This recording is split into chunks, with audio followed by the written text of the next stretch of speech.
Hi there, this is the famous Monticelli trap in the Bogo Indian defence, and it's named after former Italian champion Mario Monticelli.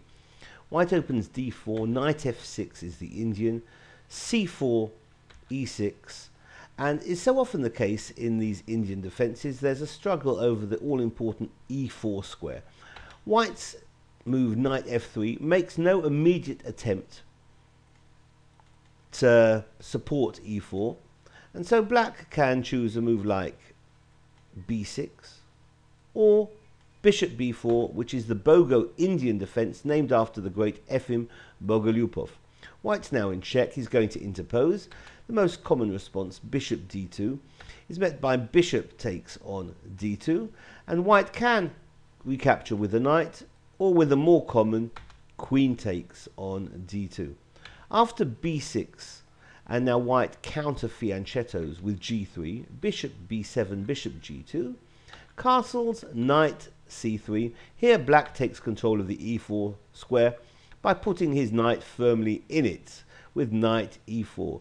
Rather than exchange, white's queen under attack sidesteps to c2, and now it's hitting the knight on e4. Here black takes, knight takes c3, but this allows the Monticelli trap with knight g5. Let's have a look. Rather than recapture the knight on c3 with queen takes c3 or b takes c3, white can try knight g5, and this move was played in fact by the great Max Erber in his 1931 game against Capablanca. White is threatening mate immediately now, and black is either going to capture the knight, queen takes on g5, or as Capablanca himself played, knight back to e4. And in this trap, white's going to win the exchange, although black certainly gets a fair amount of counterplay, and even in my modest opinion, easily equalizes. So let's have a look at both variations here. We'll start off with queen takes on g5, and this is a variation which has been played by Asmarashvili and Anderson and Yasser Serouan. After queen takes on g5, white's going to capture on b7. It looks as if white's doing well. The rook on a8 is under fire, as is the knight on c3. Here the knight on c3 gives itself up. Knight takes on e2. And after queen takes on e2, knight c6, bishop takes on a8. Black has remarkable counterplay for the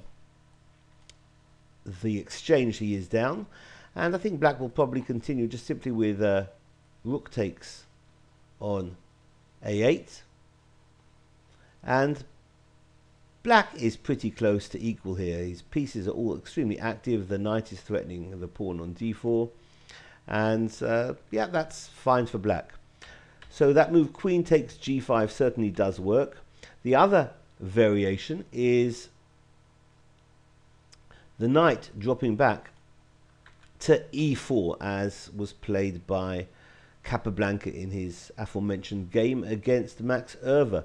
So after knight e4, we can have bishop takes on e4, bishop takes on e4, queen takes on e4. Now the queen is threatening mate and is threatening the rook on a8. It looks certainly good for white. However, queen takes g5 and queen takes a8. Black again gets counterplay with knight c6. Now the queen is being hit by the rook on f8. We'll run through a few more moves here. Queen b7, knight takes on d4. Can be met by rook d1 and c5, and I don't think we're going to carry on any more moves here, but we can see that white is the exchange up, but black certainly has a very decent knight here placed on d4 with good counterplay and good chances for both sides here. So this has been the Monticelli trap in the Bogo Indian. Hope you found it useful, and thanks for watching. Bye bye.